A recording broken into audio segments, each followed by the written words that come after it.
Namaskar. Good evening to all of you. Welcome to this online yoga session organized by the Embassy of India, Addis Ababa, Ethiopia.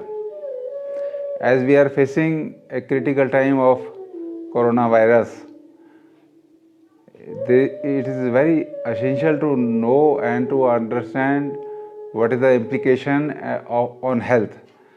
It requires immunity and other benefits can also be derived through yoga. So our embassy have decided to start yoga sessions live for the benefit of the people, and through yoga we develop our not only immunity but physical and mental health also. As everybody have got their own limitations, physical, mental, so this yoga is a science which has developed over 5,000 years ago in India, and now the world has followed it, and now it is adopted by the people in the world, and the International Yoga Day is also celebrated. So as regards benefits of yoga, apart from physical fitness like physical health, and it has got immense benefit on the psychological level also, means it reduces and eliminates the stress and anxiety. And if you have got negativity in your mind, that is also converted into positivity. It means it is a way of healthy life for transforming the life from for the betterment. So in this sequence we should understand why yoga is only important as compared to this other activities like sports, dance, gym, and so on. So because for other activities you require props and other facilities and space also, whereas in yoga you can do it at home. But you should know the proper steps. The basic thing is you should know your own status of your health, and you should follow the yoga asanas, pranayama, and other things. In yoga, which has been developed over 5,000 years ago in India, Sage Patanjali is the exponent, we can say, who has systematized the knowledge of yoga in the form of Yoga Darshan. That means it has got 4 chapters and 195 verses. And in this concept of Ashtanga Yoga is propounded. Ashtanga Yoga means Yam, Niyam, Asan, Pranayam, Pratyahar, Dharana, Dhyana, Samadhi. So we will learn it in due course, since it is the beginning of the session. So I welcome on behalf of the embassy. I am P.K. Raghav. So kindly be prepared, sit on the mat and sit in cross-legged. This is cross-legged condition. It is called Sukhasana. And in addition, in the advanced stage, you can do half lotus posture. This is Ardha Padmasana, or you can do full lotus posture. This is Purna Padmasana. And index finger and thumb together in Gyan Mudra, and wrist on the knees. Eyes gently closed. Sit straight, erect. Eyes gently closed, and facial expression normal, soothing. Let us do humming 3 times.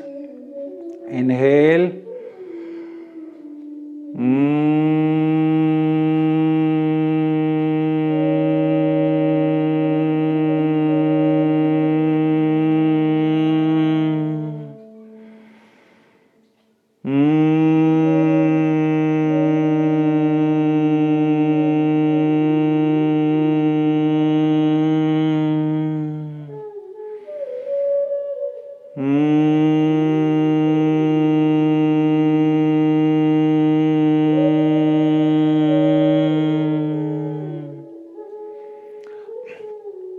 Gently open your eyes.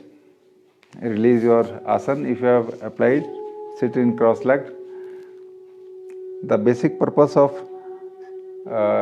sitting in cross-legged means for asana, it is a basic asana, because in pranayama your blood is blocked below the knees and lot of blood is available in your upper body.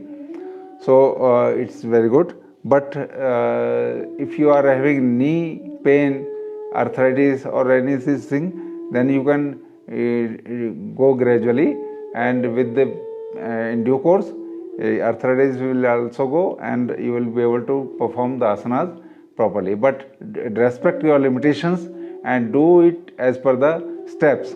If it is not necessary to jump on the final step, because you have to go gradually, and you should accept the reality of your healthy status.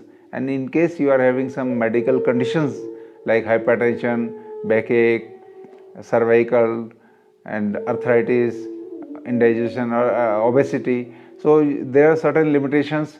We will be telling for each asana or any activity the limitations, you should follow them.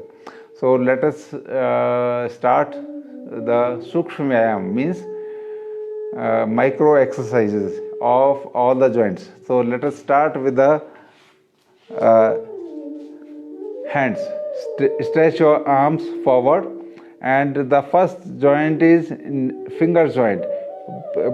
Bend your finger from first joint, second joint, make the fist open. Bend the finger from first joint, second joint, bend, close the fist, open.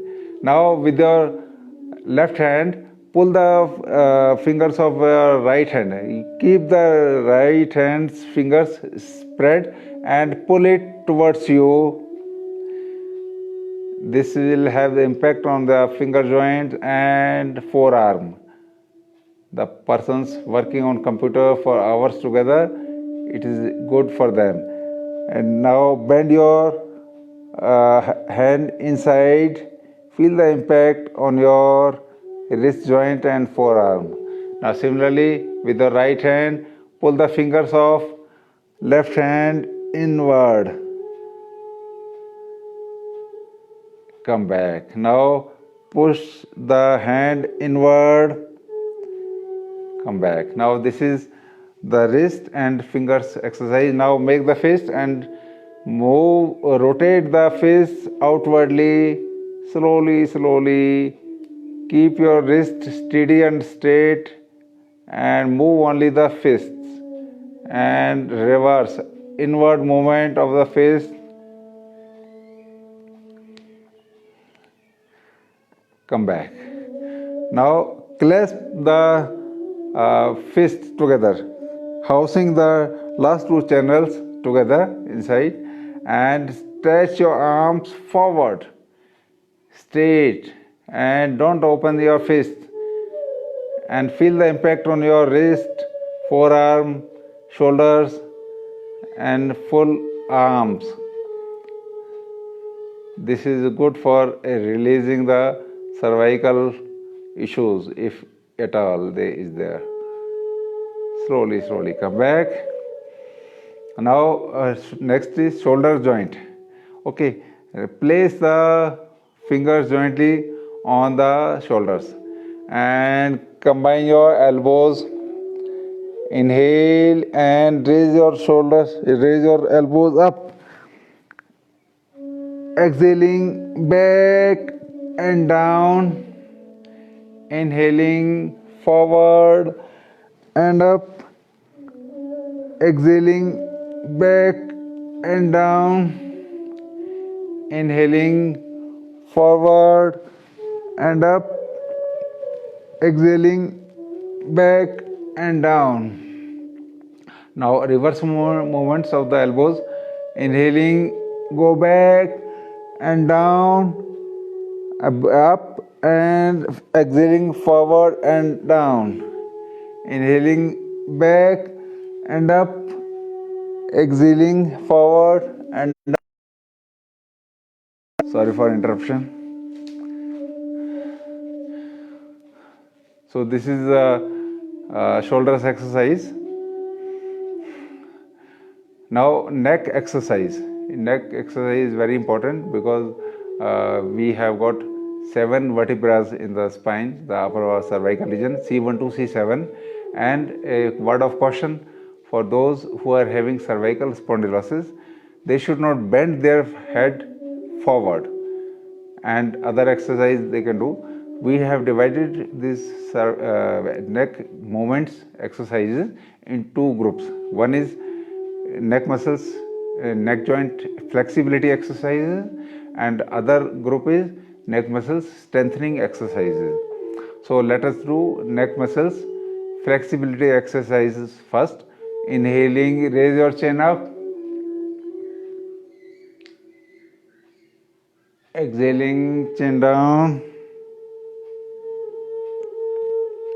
Inhaling, chin up.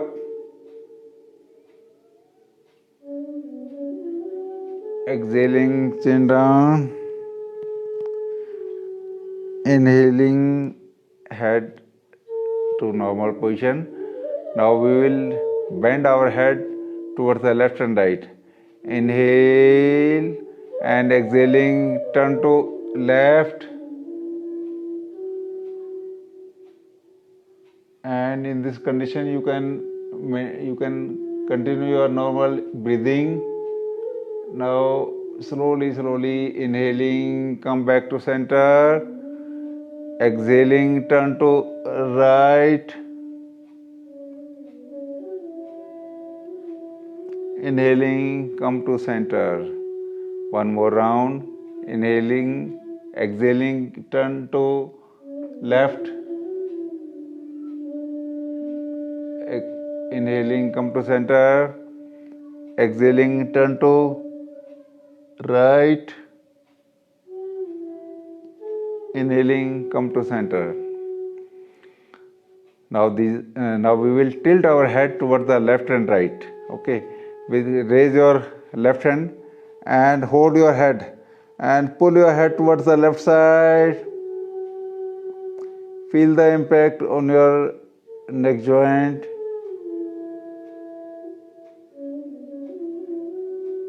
Pull it comfortably, conveniently. Slowly come back. Now with your right hand, pull your head towards the right side.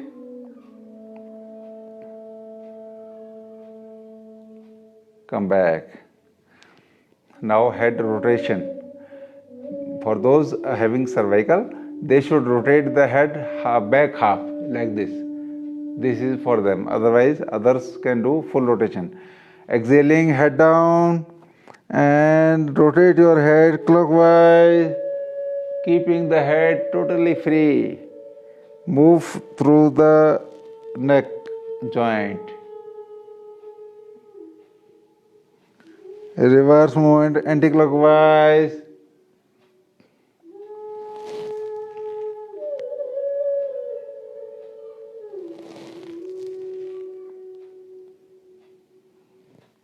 Come back.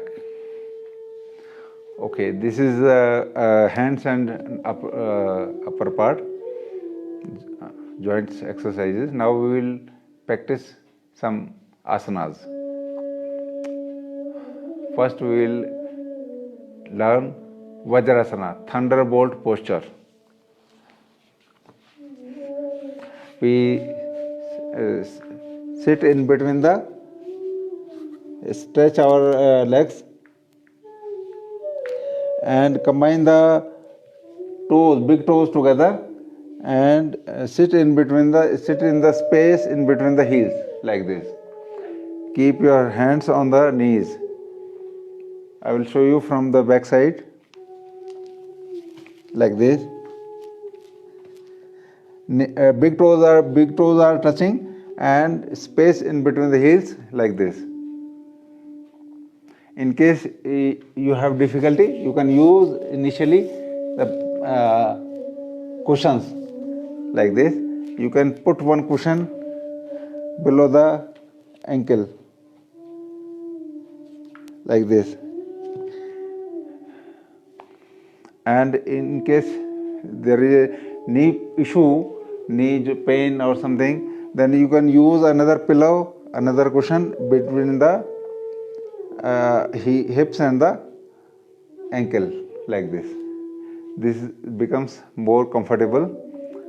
In the beginning you can do this, and gradually when you develop the flexibility, you can remove the cushions one by one. So this is called Vajrasana.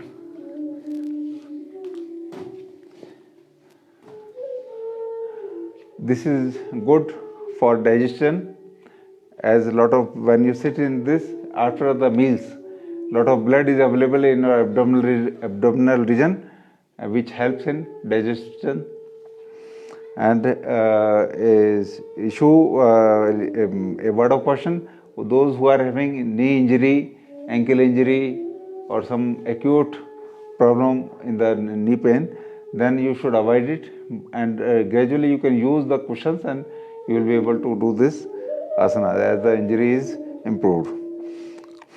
And this, the benefit of this posture is it helps strengthening the muscles, leg muscles, thigh muscles, calf muscles, and it provides a base for the whole body. When you sit in this posture, alignment is straight. Your spine becomes straight and erect and healthy, like this.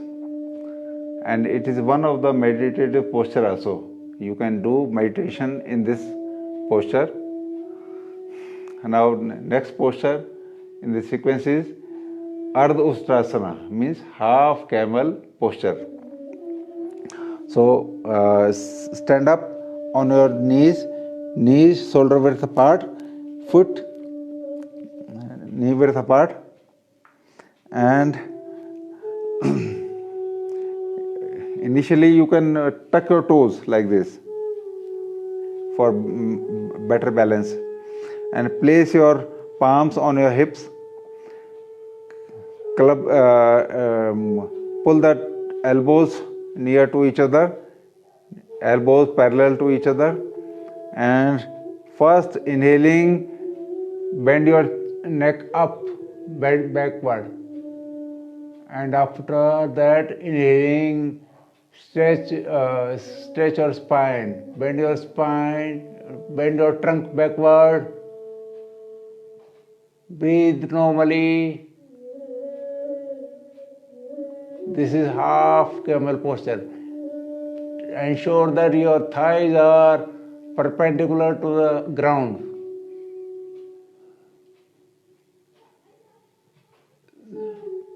Slowly come back. After a few days, we will be able to do full camel posture. The benefit of this posture is that it helps in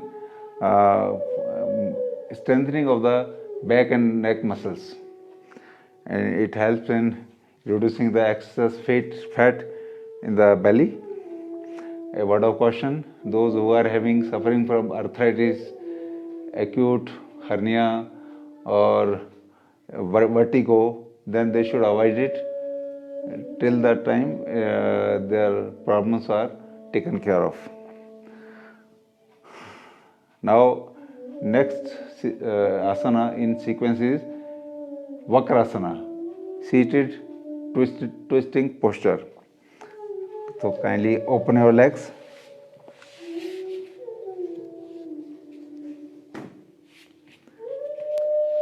We sit in initially Dandasana. Dandasana means like a staff pose, stick pose, and maintain the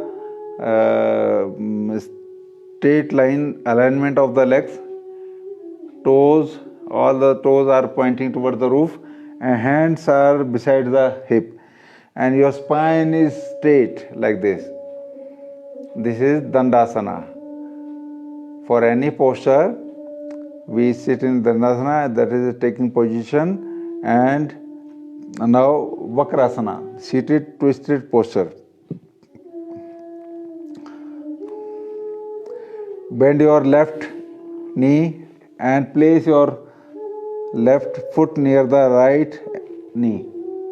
Okay, and place your left palm behind your back and raise your right hand and bring it around the left knee and place your palm near the left foot and twist your trunk, your back. Keep your back straight as far as possible and look toward the left side. Breathe normally. For interruption, there was a call. And other side.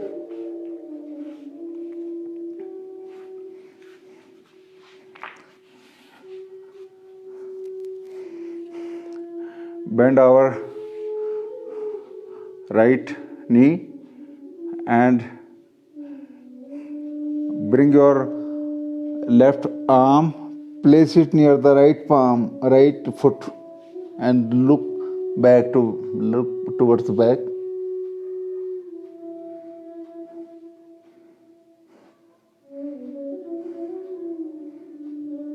Slowly come back. Relax. Now we will perform rabbit posture. Rabbit posture, a word of caution. Those who are having acute backache like lumbar region, disc, slip disc, they should avoid it. Others can do. And sit in between, spread your knees apart. Sit in between the heels. And raise your arms up. Slowly while inhale, while exhaling, bend down, place your palms on the ground and slide forward. Keep your chin on the ground. This asana helps in eliminating the stress and anxiety. It helps in digestion also. It improves any backache problem if at all is there. Slowly slide back and raise your arms up and slowly hands down. Relax. You can relax in Vajrasana or you can relax in this posture also, Vishramasana. Open your legs and keep your hands sideways, relaxing, keeping your head free, eyes closed.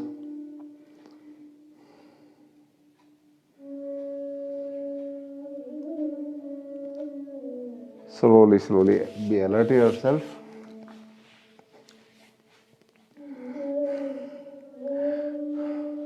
Now while sitting in cross-legged condition, it is necessary you can use the cushion like a blanket below your buttocks so that this portion is raised. Your sit bones are elevated a bit and your knees are down on the ground. So it is better to use the props. If you are at home, you can use the blanket or something, and for Vajrasana you can use the cushions as we have seen earlier. Now we will practice certain pranayama. As we have seen, the Ashtanga Yoga as propounded by Sage Patanjali involves 8 steps, 8 limbs of yoga. Yam, Niyam. Yam means social discipline. Niyam means personal discipline, means restraints, observances, restraint and observances. And asana means physical discipline, asanas. And pranayama means breathing control, breath control. And in the sequence it comes pratyahara. Pratyahara means non-attachment, means avoidance or the cessation of the sensory pleasures. Meditation, dhyana, pratyahar, dharana. Dharana means sort of a concentration. You concentrate over a thing. And dhyana means meditation. Samadhi means this individual consciousness, awakening, bliss, and the enlightenment inside you. So we will, so though the yam and niyam, they are the disciplines of behavioral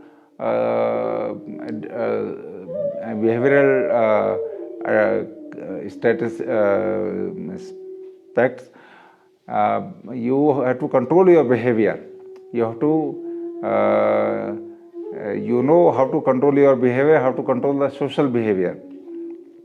So if everybody does the yoga, then there will be peace around the world. This is what yogis said. And now we in this, for pranayama, let us sit in Jnana Mudra. This is Jnana Mudra, index finger and thumb together, and let us first learn the full yogic breathing, deep breathing. So our lungs has got technically three parts: upper part, middle part, and lower part.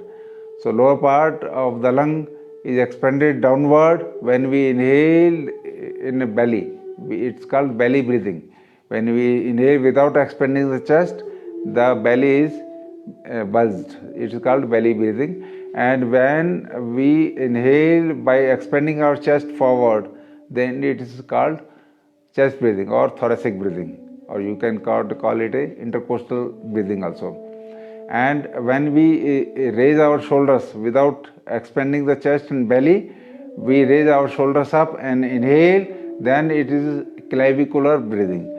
And all the three breathings are, when they are combined together, belly breathing, chest breathing and clavicular breathing, it is called full yogic breathing.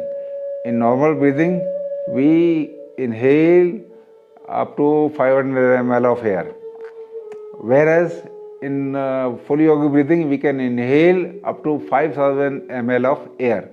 So more the air intake, more the oxygenation, and more the purification of the blood in the body.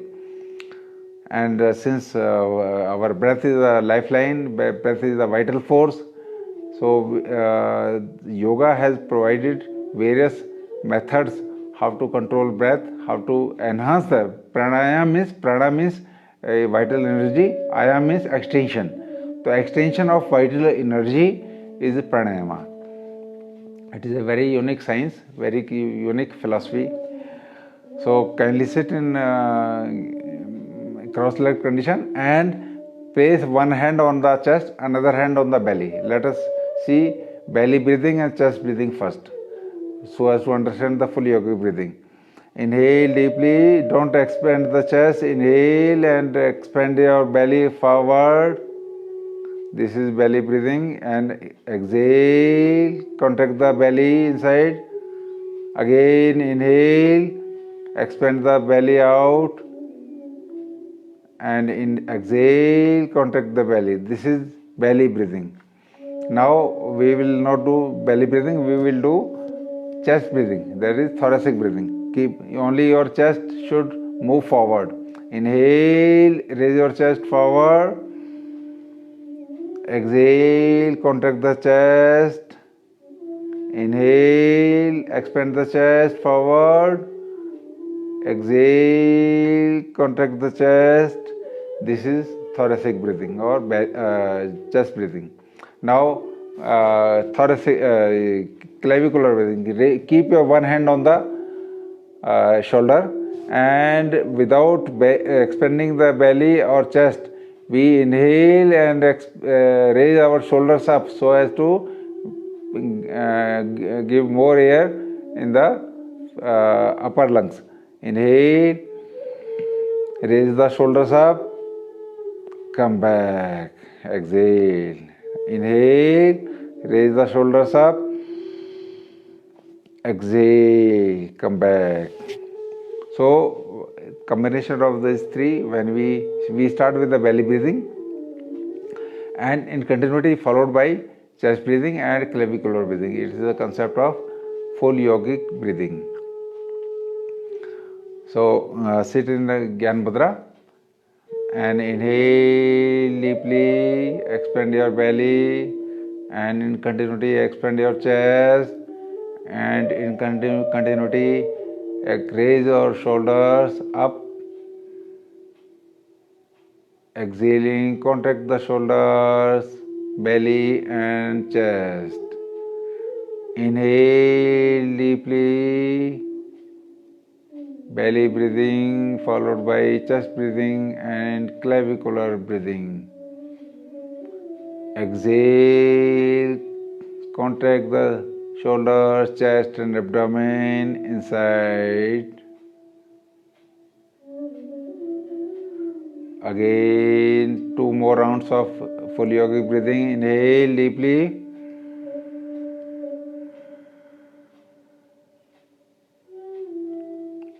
Exhale completely.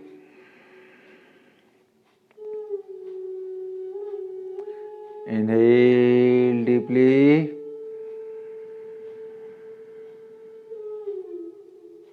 Exhale completely. Inhale deeply. Exhale completely. Come back. If we learn how to inhale deeply, it means half of the pranayama is understood. Next pranayama is not pranayama, but it is a cleansing technique, Kapalabhati. But in present day context, it is counted as one of the pranayama. But basically, it is cleansing technique, purificatory methods. It is one of the 6 purificatory techniques called Shat Karmas. These are Neti, Dhoti, Basti, Noli, Kapalabhati, and Tratak. So Kapalabhati means, Kapal means forehead, Bhati means brightness, shining. So it is skull shining exercise. So it is not shining from outside, but inside you will have a feeling of enlightenment. You will have a feeling of glow. So that's the concept. The method of this Kapalabhati is you exhale actively and inhale passively. Exhale with normal pace and normal speed, normal force, and inhale passively with short in between the 2 strokes. The strokes is like this.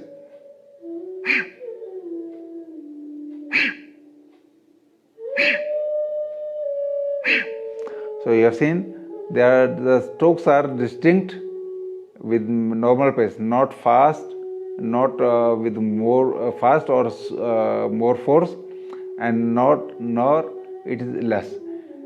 But a word of caution for those suffering from hypertension, cardiac issues, or having acute backache like slip disc or acute lumbar side backache, they should not do this. And for the women, if they are undergoing menstruation cycle, they should avoid it. And in case of pregnancy, it should be avoided altogether. But those having cardiac issues and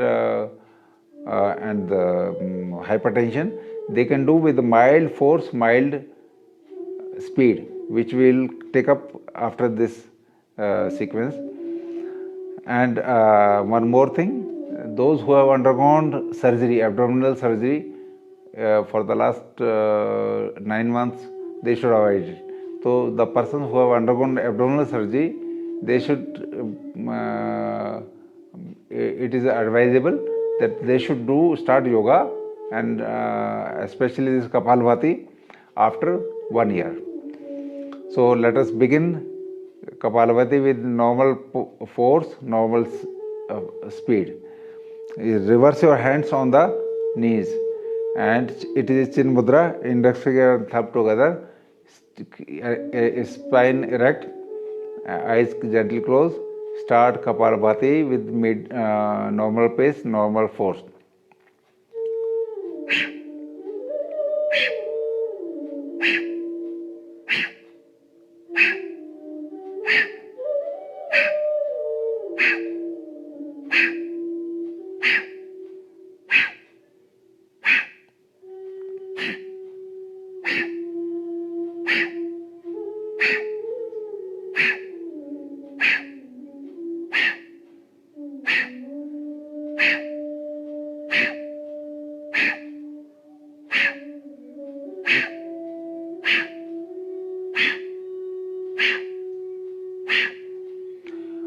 Please continue Kapalabhati.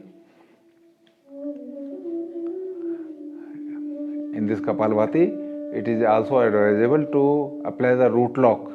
Root lock means Mulbandha, squeezing the inner spine muscle upward throughout the session, throughout the Kapalabhati practice. There are three kinds of locks. Chin lock, keeping the chin in the neck pit, and abdominal lock, squeezing the abdomen inside after exhaling. And abdominal lock is called Udyan Bandh, chin lock is called Jalandhar Bandh, and root lock is called Mool Bandh. So we will learn it gradually. And now we will learn how to practice Kapalabhati with mild force, mild speed. Speed and force is reduced compared to the normal speed and normal force. Okay, kindly see this and follow.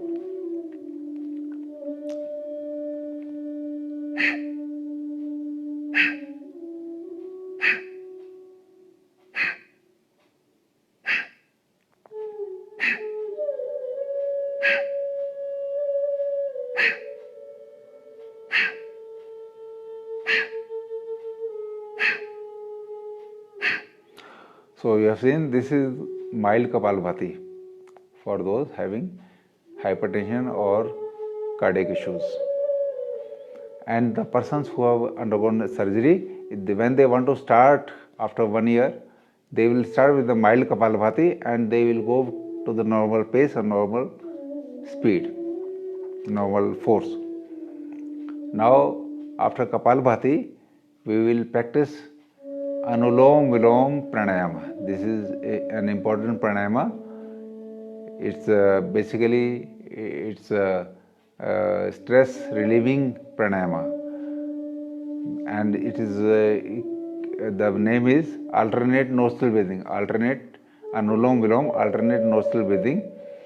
We inhale through one nostril and exhale through other, and again inhale through other and exhale through first. It is inverted V movement.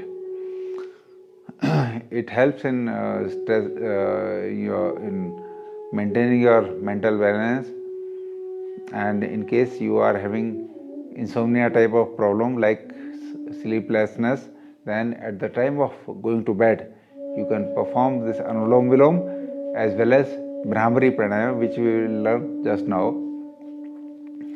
So, Anulom Vilom, the left hand in Gyan Mudra, index finger and thumb together, right hand in Nasagra Mudra. Bend your first two fingers and block your right nostril through with the help of thumb, and inhale through left, slowly.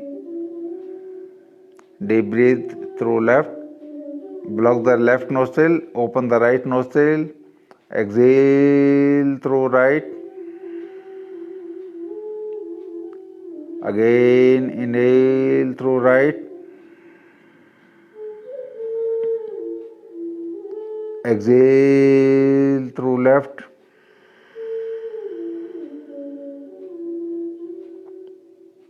inhale through left,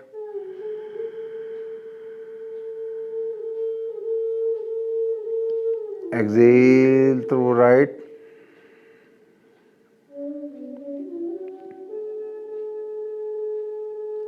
Inhale through right. Exhale through left.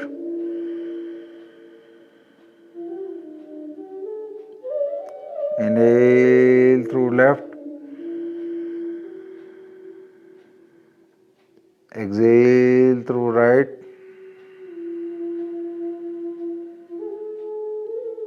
Inhale through right. Exhale through left. Please conclude Anulom Vilom Pranayama. Some precautions have to be taken while performing. Your body should be straight. Your hand should be not up, not too near to the body. It is conveniently, because you have to keep this hand free for a long time so that it should not pain, and move this, and don't push your face, don't squeeze your face. It should be gradual and soft movement of the air passage, left to right, right to left. Okay, so this is Anulom Vilom Pranayama. Now Bhramari Pranayama, humming bee breathing. As the name suggests, it is on the name of humming bee. When humming bee goes to the flower, it creates a humming voice like like this. So it is a very soothing pranayama. It calms down the mental disturbance, if at all is there, and very relaxing, cools down, very cooling pranayama. So the method is, block your first your eyes with the first two fingers, place your ring finger below the nose, little finger below the lips, plug your ears with the thumb, and turn your tongue backward to touch the soft palate. And when you inhale deeply and exhale with humming voice, after the end of humming voice, some residual air is to be exhaled, and hold the breath out and apply the kumbhaka, that is Bhaya Kumbhak, external retention of the breath. But those having hypertension or heart problem or asthma, they should not they should not hold the breath, they should continue. So inhale deeply and humming 3 times.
Come back. Sit in Gyan Mudra. Just visualize your body. Be aware of your breath.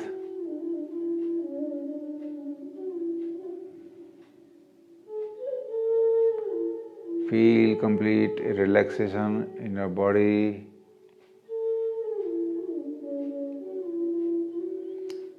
Feel relaxation in your spine.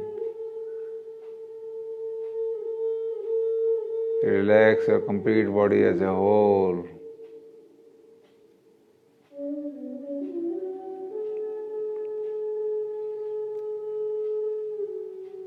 Concentrate over your breathing.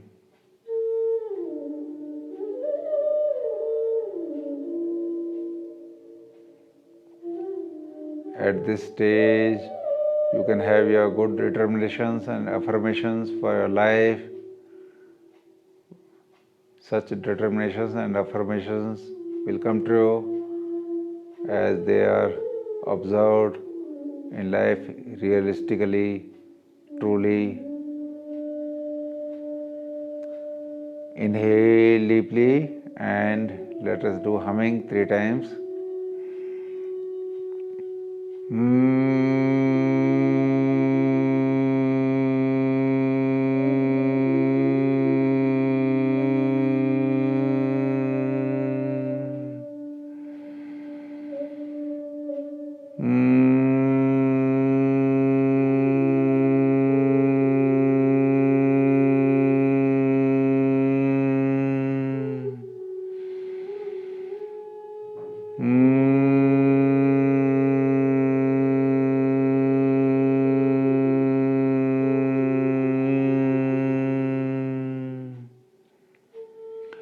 With the folded hands, pray to the Almighty for our health, happiness, peace and contentment in our life.